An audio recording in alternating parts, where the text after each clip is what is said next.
Le récap info pour savoir et comprendre cette semaine avec Renzo Sully, le maire communiste d'Échirolles. Bonjour. Bonjour. Merci d'être avec nous. Bonjour à tous. Incivilité, délinquance et criminalité, pas un jour sans plainte ou événement violent dans notre agglomération. Elle est gangrénée par le trafic de drogue, aucun quartier n'est épargné. C'est une réalité quotidienne. Ces mots, ce sont ceux du procureur de la République, à mi-chemin entre constat d'échec et signal de détresse. Pour d'autres, c'est notre situation géographique au carrefour des routes européennes qui explique le trafic.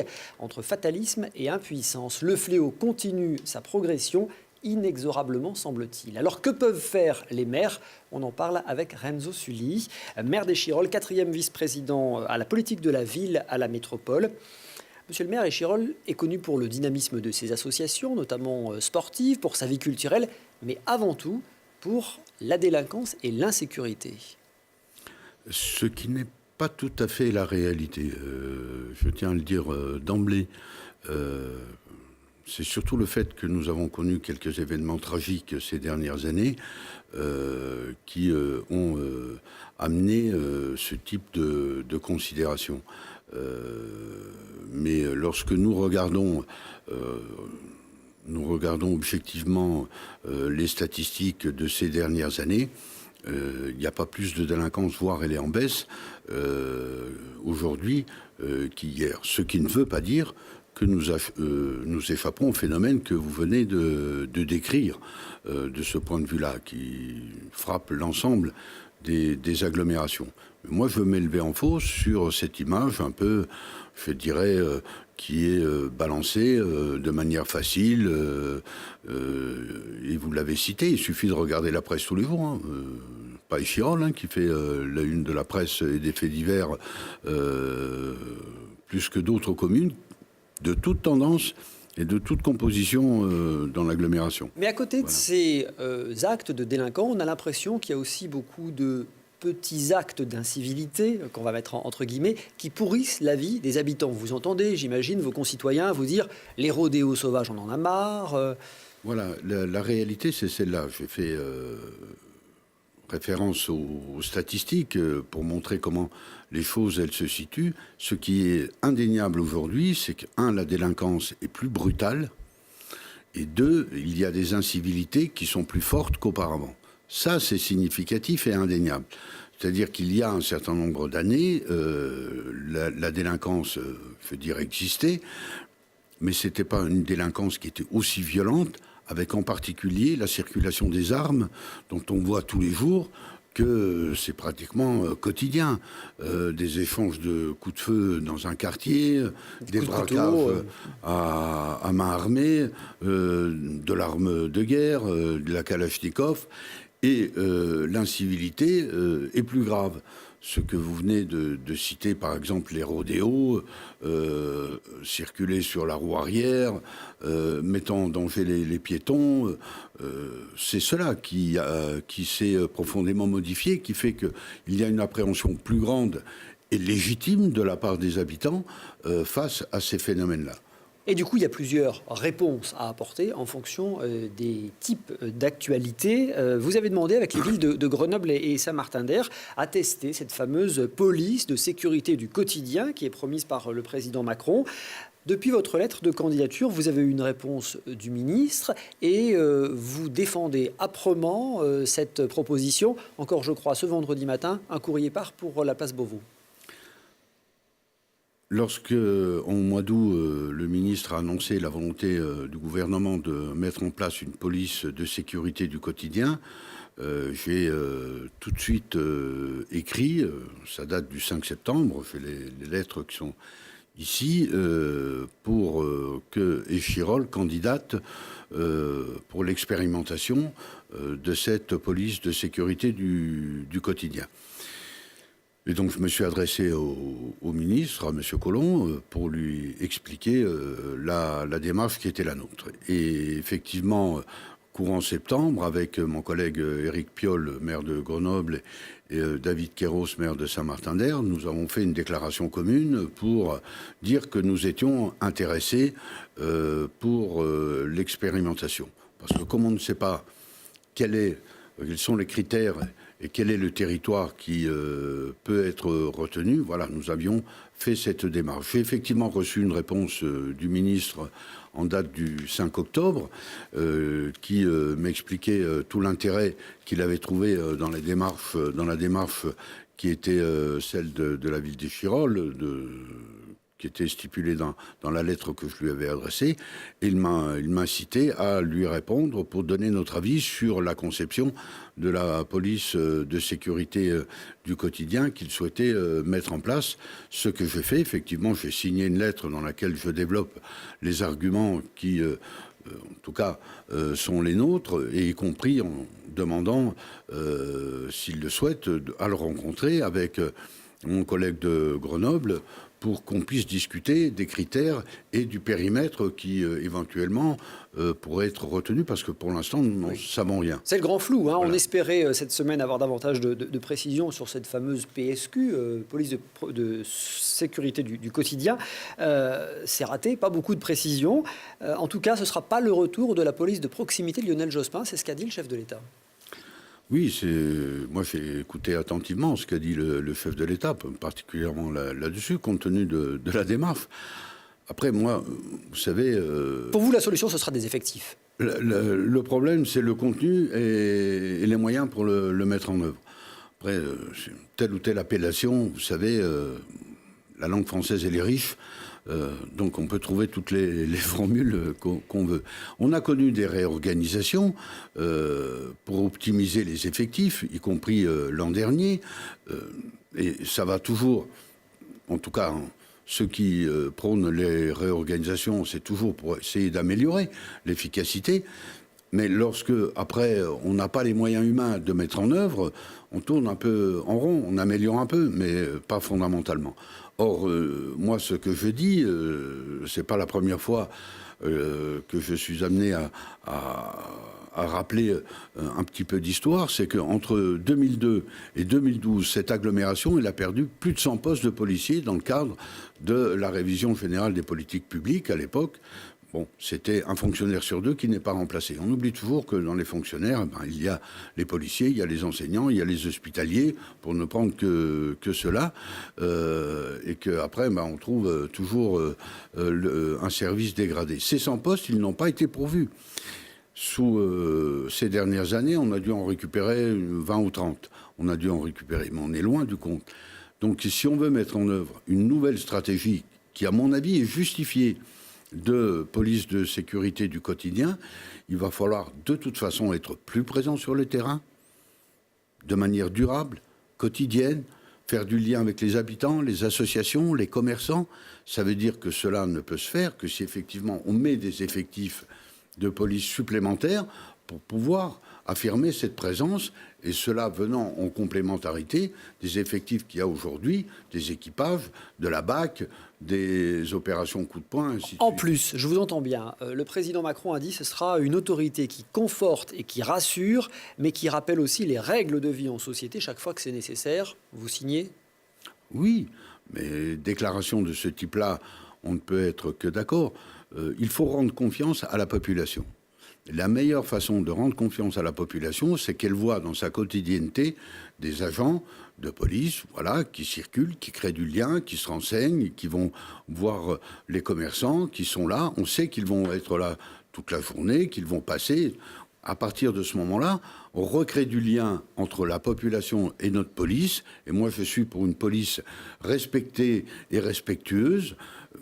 Et en recréant du lien, on recrée aussi le tissu social et l'engagement des habitants, l'engagement citoyen. Aujourd'hui, les habitants, ils ne sont pas protégés, donc ils ne portent pas plainte, ils n'osent pas dire, ils ne parlent pas. C'est tout ça qu'il faut rétablir. Parce qu'effectivement, on a l'impression que les dispositifs se succèdent avec les premiers ministres, avec les présidents successifs. Lionel Jospin avait mis en place la police de proximité. Nicolas Sarkozy, les ZSP, les zones de sécurité prioritaires. Et Chirol était concerné. Les zones de sécurité prioritaires ont été mises en place sous le gouvernement Hollande par M. Valls. Pardon, alors c'est moi qui fais une erreur. Aujourd'hui, on nous parle de cette police de sécurité du quotidien. Franchement, on a l'impression que les dispositifs se succèdent sans réel effet de fond. C'est pour ça que je vous disais, les réorganisations, on peut en faire tant qu'on veut. Et nous sommes dans la ZSP pour ce qui concerne une partie de notre Villeneuve avec la Villeneuve de Grenoble, et puis Tesser et Mistral, c'est la plus grosse ZSP de France avec la ville de Grenoble.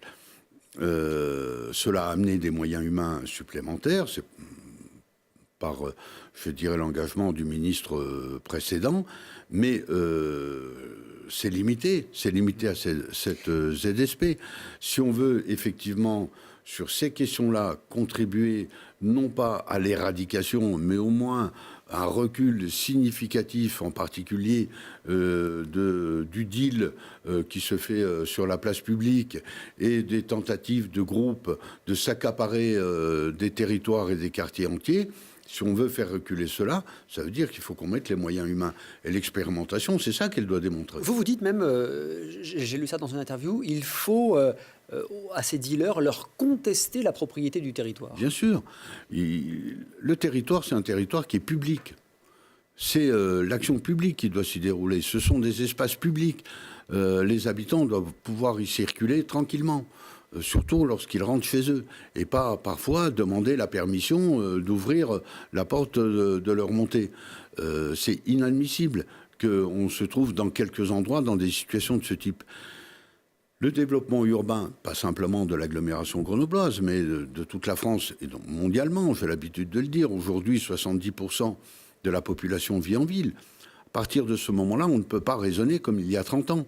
Il faut raisonner avec ce que sont devenues nos agglomérations et ne pas admettre qu'il y ait des territoires, parce qu'ils ne sont sans doute pas facilement accessibles, parce qu'ils sont un peu cachés, soit laissés aux mains de la petite délinquance et du deal en plein air.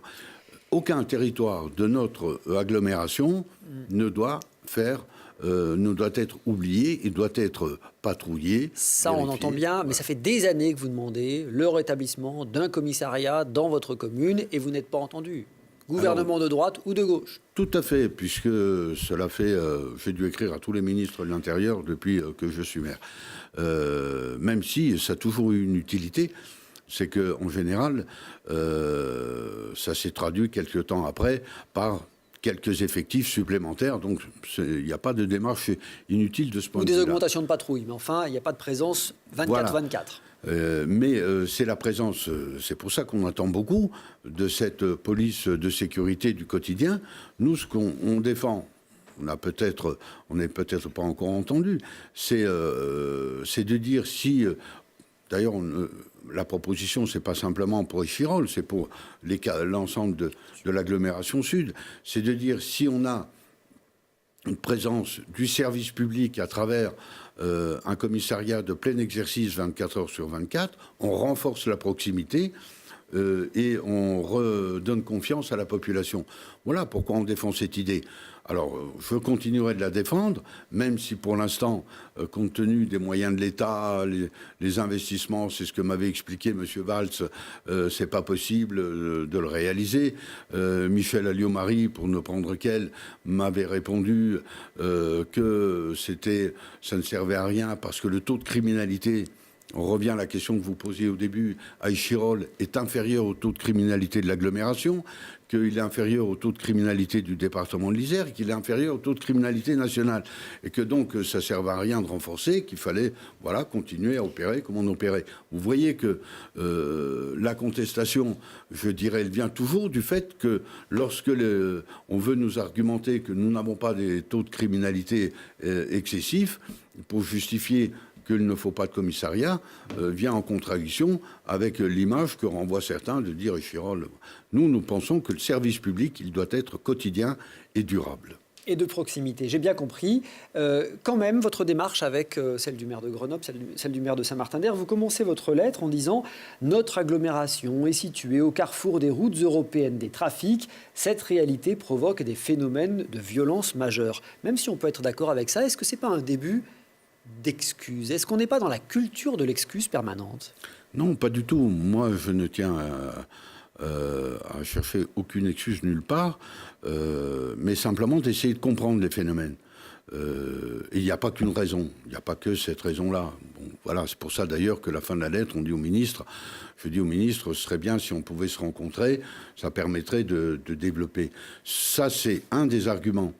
C'est une des réalités de cette agglomération. Donc pas de culture de l'excuse. Il y a la réalité sociale et économique.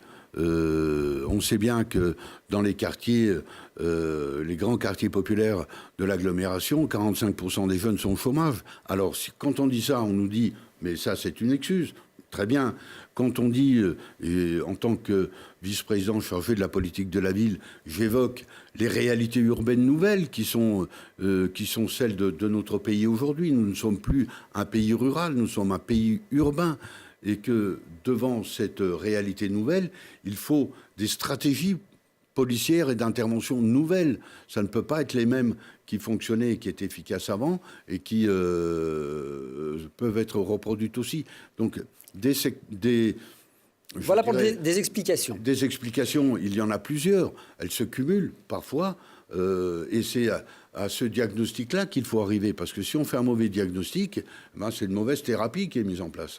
Vous évoquez les difficultés sociales, le marché de l'emploi, et on évoquait tout à l'heure les dealers. On sait très bien qu'il y a l'économie parallèle, comme on l'appelle pudiquement, et évidemment génératrice de beaucoup de revenus.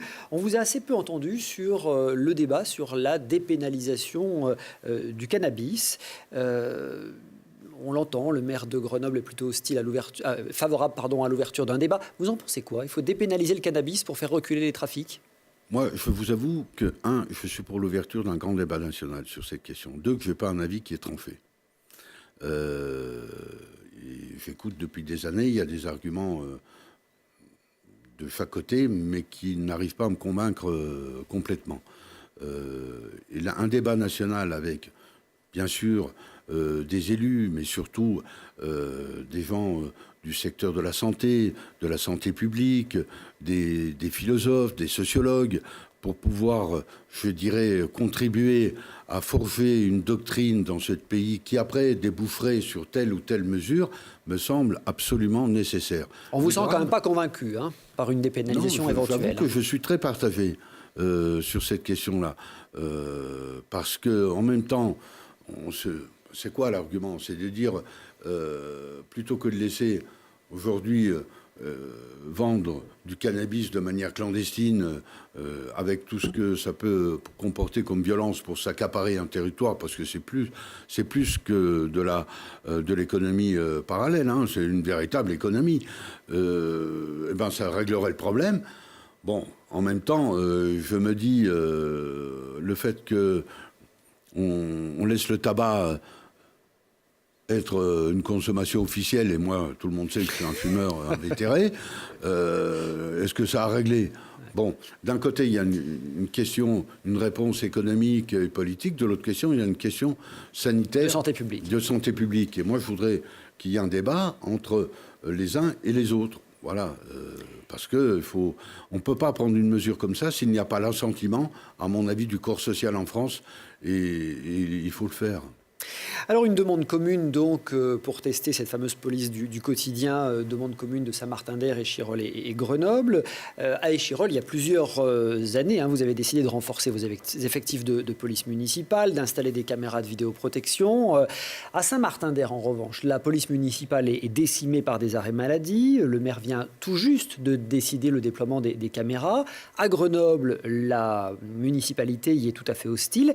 Est-ce que c'est très cohérent de dire finalement on a le même problème, le même diagnostic, mais on n'a pas les mêmes réponses? Vous le dites, la délinquance aujourd'hui, elle ne connaît plus les limites des communes. Et pourtant, il n'y a pas les mêmes réponses. Oui, c'est un constat. Mais c'est le même constat que sur la question précédente. C'est pour ça que je disais il faut un débat sur ces questions-là.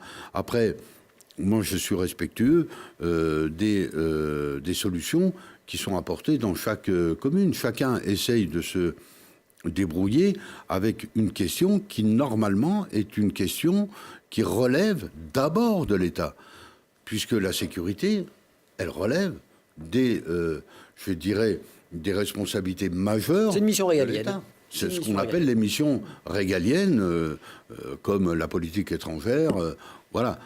Mais ma question, elle est, est-ce que finalement... On laisse au niveau local se débrouiller les élus locaux et les forces de l'ordre. Voilà. Mais ma question, monsieur le maire, ce ne sont pas les mêmes doctrines, même du point de vue des services de l'État au niveau local. Donc chacun apporte... Nous, on a apporté une réponse qui nous semblait être celle qui était adaptée à notre ville. Moi, je ne dis pas qu'il faut la décalquer ailleurs. Ma question, elle était un peu plus perverse. Je voulais savoir si finalement vous étiez favorable à une politique intercommunale métropolitaine. Certains ont avancé, pourquoi pas, l'idée d'une police métropolitaine plutôt que d'avoir plusieurs polices municipales. Est-ce qu'on ne peut pas avoir une politique métropolitaine sur ces questions de sécurité? Oui, mais j'avais bien saisi votre arrière-pensée. Moi, je vais refuser de transférer les pouvoirs de police du maire. Parce que je considère que nous n'en sommes pas à ce stade-là. Peut-être qu'un jour, cela pourra se faire. Je ne dis pas que ce que vous évoquez aujourd'hui, c'est quelque chose qu'il ne faut jamais envisager. Mais en tout cas, c'est prématuré. C'est prématuré aujourd'hui. Transférer les pouvoirs de police au moment où nous sommes en train de mettre en place la métropole, et c'est déjà assez compliqué comme cela, à 49 communes, avec des transferts de compétences, des transferts financiers, transférer les pouvoirs de police, aller vers une police d'agglomération, moi, je ne suis pas persuadé qu'on y gagnerait au change, dans l'état actuel des choses. Parce que c'est pas parce que les décisions seraient prises, je dirais, à la métropole, que ça donnerait plus d'effet et d'efficacité au niveau local où se produisent les faits. Voilà. Tandis que les maires, aujourd'hui, ils sont confrontés directement. Alors vous, à Échirolles, vous le disiez, vous avez pris le taureau par les cornes il y a déjà quelques années. La police municipale, les effectifs ont été renforcés. 17 policiers municipaux, plus des agents de sécurité de voie publique, plus un centre tout neuf de vidéo, de supervision de la vidéosurveillance, 52 caméras. C'est bien ça, les chiffres sont bons. Oui. Vous allez multiplier par 2 encore le nombre de caméras? Nous avons adopté l'an dernier un programme de développement de la vidéoprotection sur un certain nombre de quartiers et d'équipements de la ville. Donc ça se fait progressivement.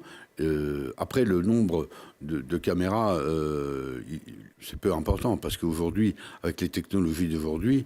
oui, avec une caméra, on balaye... Vous en mettez une, il n'y en a qu'une, mais vous voyez partout. Donc, ce que nous voulons, c'est tenir, effectivement, ce processus-là. Mais là aussi, on me permettrait un aparté. On nous a incité à installer de la vidéoprotection, l'État disant « nous vous soutiendrons financièrement dans ce domaine, en particulier à travers le fonds, ce qu'on appelle le FPIC, pour contribuer... » Des aides au financement. Hein. Des aides au financement.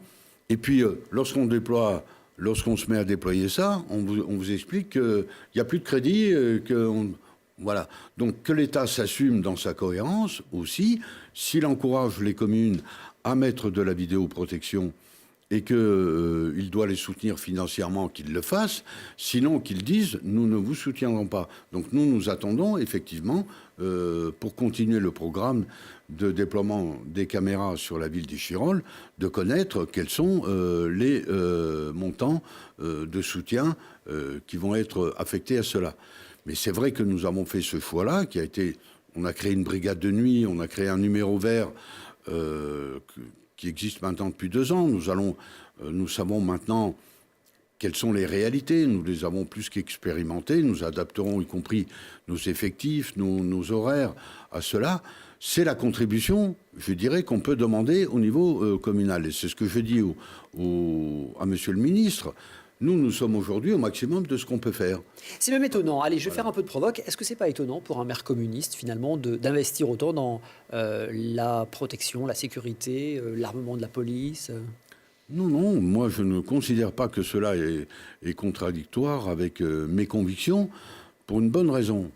C'est que celles et ceux qui sont les plus victimes de ce type de délinquance, ce sont les gens les plus modestes, ce sont les classes moyennes, ce sont les petits commerçants, c'est nos quartiers, dans nos villes, et que c'est cela que nous devons protéger. Donc prendre des mesures qui vont dans ce sens-là, je considère que je suis en phase avec mes convictions d'une ville avec du lien social, avec de la cohésion sociale, et une ville où on peut vivre ensemble. Tandis que la délinquance, elle délite le lien social, elle délite le vivre ensemble, elle provoque des oppositions, des divisions, et c'est cela que je veux combattre. On parlait tout à l'heure d'appropriation du territoire. Il y a un fait divers il y a quelques mois à Échirolles qui a marqué les esprits. C'est le blocage du chantier multi-accueil du village 2. Plusieurs entreprises ont dû stopper le travail parce qu'elles étaient victimes de menaces, de blocage de chantier, de chantage par des jeunes du quartier qui prétendument voulaient être embauchés sur ces chantiers. La ville a porté plainte. Ça a donné quoi ? Oui, alors d'abord, je dois noter qu'on dit un fait divers. Sans doute l'actualité au mois de juillet devait être peu fournie pour qu'on se soit autant intéressé à un phénomène, somme toute, je dirais, isolé dans un quartier de la ville d'Échirolles. Les salariés des entreprises... Alors que ça fait des années que tout le monde sait que ça se passe. Ah, voilà. En France, il faut l'accepter pour autant ? Il faut l'accepter pour autant ? Pas du tout, je vais vous dire. Mais c'est justement pour ça que je trouve ça étonnant. Ceci dit, on va refaire un petit bout d'histoire. L'arrêt du chantier, il a commencé, pas à cause de cela, à cause de la faillite d'une entreprise. Voilà, à cause de la faillite d'une entreprise qui n'a pas payé en plus ses salariés, lesquels salariés ont défait tout ce qui avait été fait à l'intérieur de l'équipement par eux-mêmes. Voilà. Donc l'histoire, elle a commencé là-dessus. Donc le chantier s'est arrêté. Il a fallu trouver une entreprise. Sur ces entrefaites, effectivement, un groupe de jeunes, dont certains avaient comme objectif de sensibiliser au fait qu'ils n'avaient pas de travail, et d'autres, comme toujours, viennent se greffer là-dessus pour exiger autre chose et tenir le quartier. Et tenir le quartier, voilà. Donc nous avons été fermes sur ces questions-là. Nous avons réuni les habitants, nous avons réuni les travailleurs sociaux, nous avons vu ces groupes de jeunes, en tout cas les élus, nos services. Depuis la rentrée, nous avons vu les entreprises, parce qu'après, de toute façon, le phénomène fait que le calendrier des entreprises s'est décalé, donc ils avaient autre chose à faire. Les entreprises ont trouvé de nouveaux marchés. Mais depuis début septembre, les travaux ont repris, ils se déroulent, et nous allons pouvoir livrer cet équipement vers février.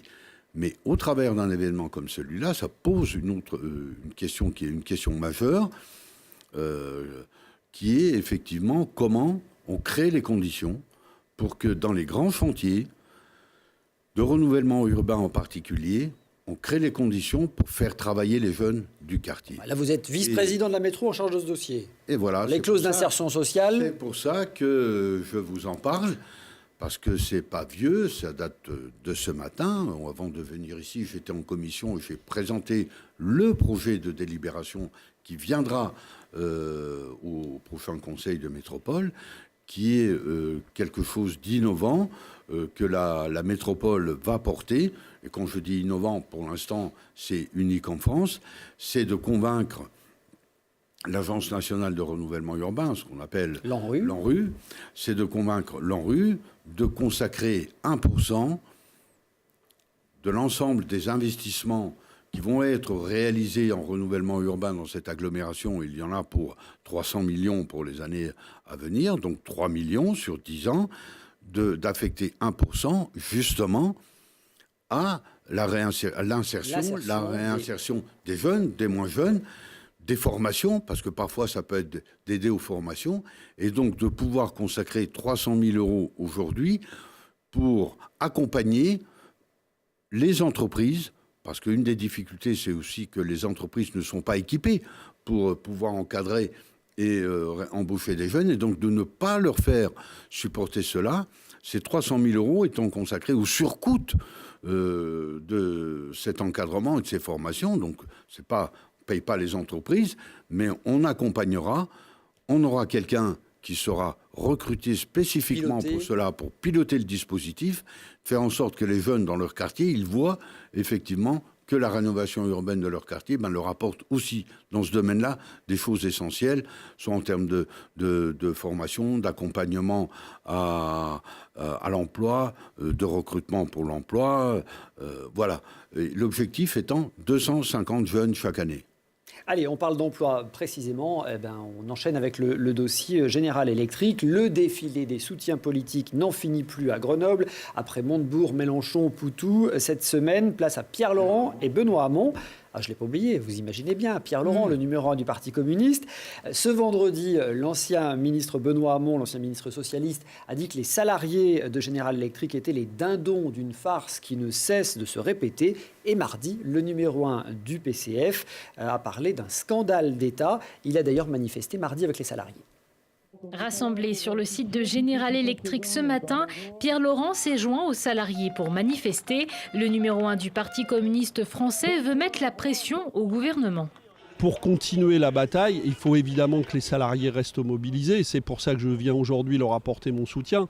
Mais nous avons la responsabilité d'en faire une bataille nationale. Parce que je pense que ce qui est en jeu, ça n'est pas seulement l'avenir de ce site. En fait, le gouvernement est en train de larguer des atouts industriels majeurs. Le nouveau sénateur isérois Guillaume Gontard, qui a participé aux auditions du PDG d'Alstom la semaine dernière, était aussi présent. On voit que, en se mobilisant, en tout cas, il faut tout faire pour pouvoir conserver ce site.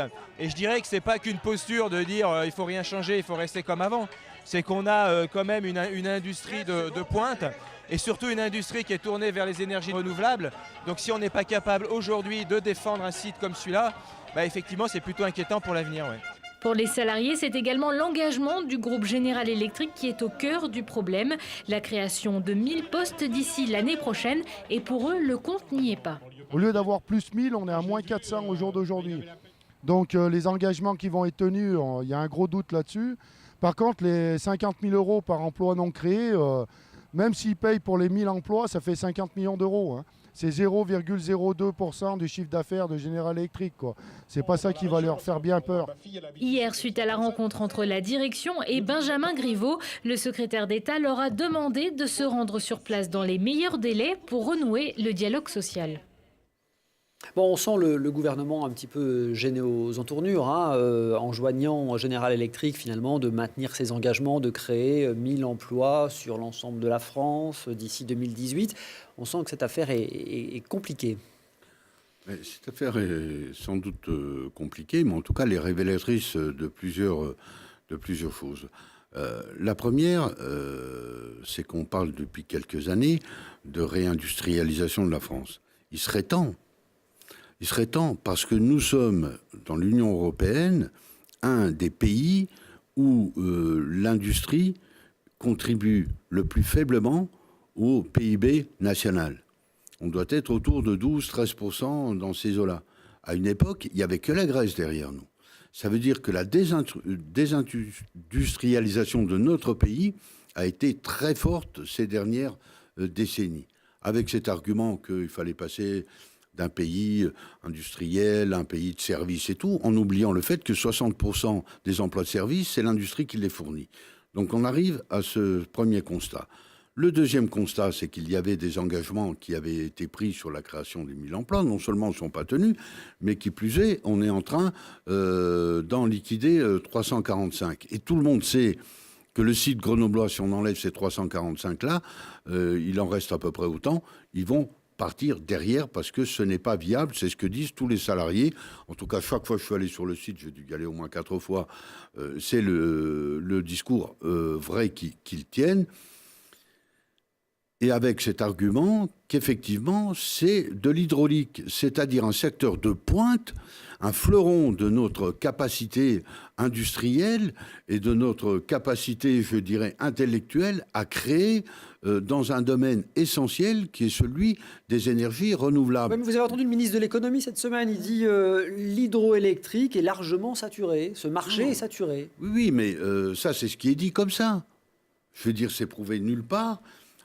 Mais on sait qu'en plus, l'hydroélectrique, c'est la première des énergies renouvelables. Et nous, on va se débarrasser du secteur industriel capable de développer ou d'entretenir cette énergie renouvelable. Vous savez, c'est un peu le même débat qu'il y a eu cet été sur les chantiers de l'Atlantique. À un moment donné, le président dit on va nationaliser.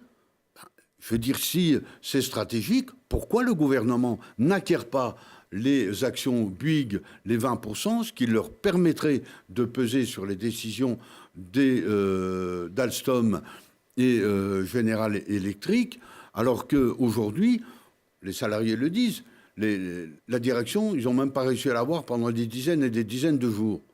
Voilà. C'est quand même, oui, c'est un scandale d'État.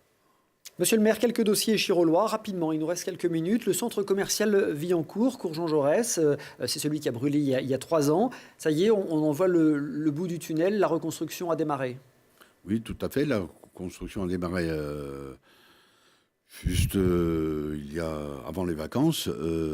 Cela a été un dossier très compliqué et très attendu. Très compliqué parce que c'est un centre commercial privé avec des commerçants. Des copropriétaires. Des copropriétaires. Et qu'ils n'avaient pas tous le même intérêt et qu'il y avait des conflits. Et que donc je veux dire, le pouvoir du maire, il est limité. Nous avons réussi quand même, à force de les mettre ensemble, à trouver la solution pour déboucher, effectivement. Maintenant, il est en reconstruction. Fin de l'année, la coque devrait être faite.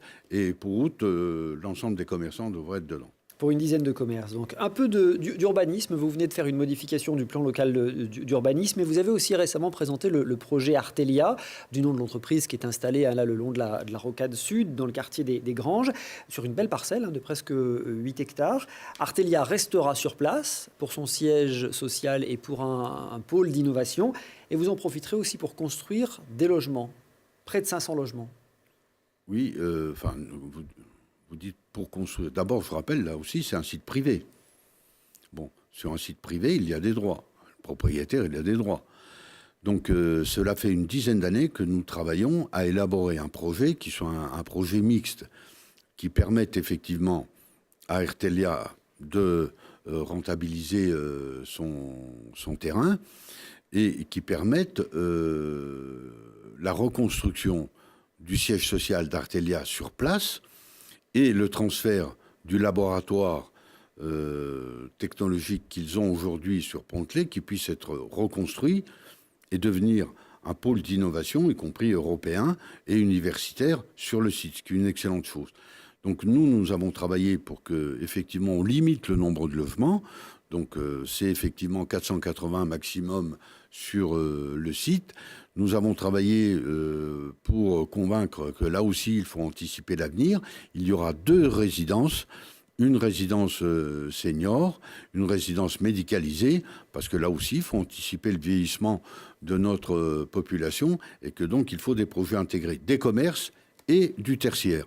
Et donc c'est un nouveau pôle de vie qui va mettre sans doute 7-8 ans à se réaliser, mais qui permettra de maintenir les emplois et le site d'Artelia, le siège d'Artelia sur place, qui créera de la richesse nouvelle à la ville. Voilà, c'est intéressant. On parle d'urbanisme. Je rappelle que vous êtes vice-président de la métropole en charge de la rénovation urbaine. Un mot sur la rénovation urbaine, parce qu'il y a un gros projet en rue qui est en cours sur Grenoble et Chirol, en particulier sur le quartier des Essarts et de Surieux. C'est près de 7000 habitants qui sont concernés par ce projet.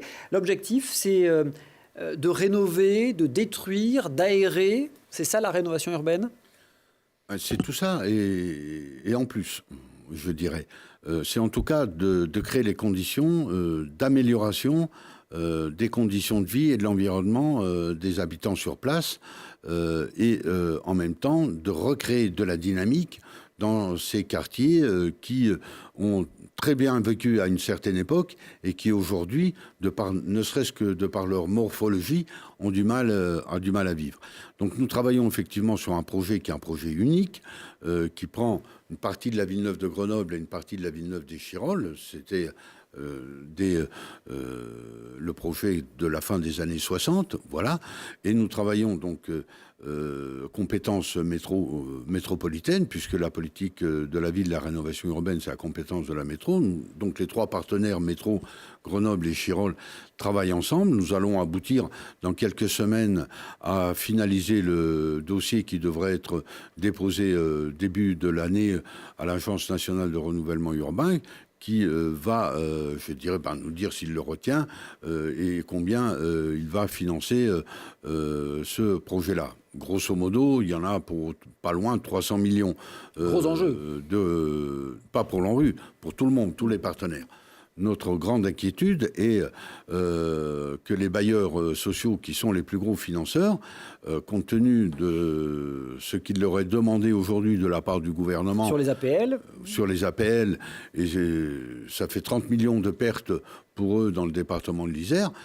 Notre grande crainte, c'est que s'ils n'ont plus les moyens et d'encaisser la baisse des loyers et de financer la rénovation, c'est qu'effectivement les projets soit se diminuent, soit s'étalent dans le temps sur des durées parfois excessives. Donc nous avons une inquiétude profonde qui est nouvelle, alors que nous avons bien travaillé avec et les bailleurs et la ville de Grenoble et la métropole, puisque le projet est pratiquement finalisé aujourd'hui.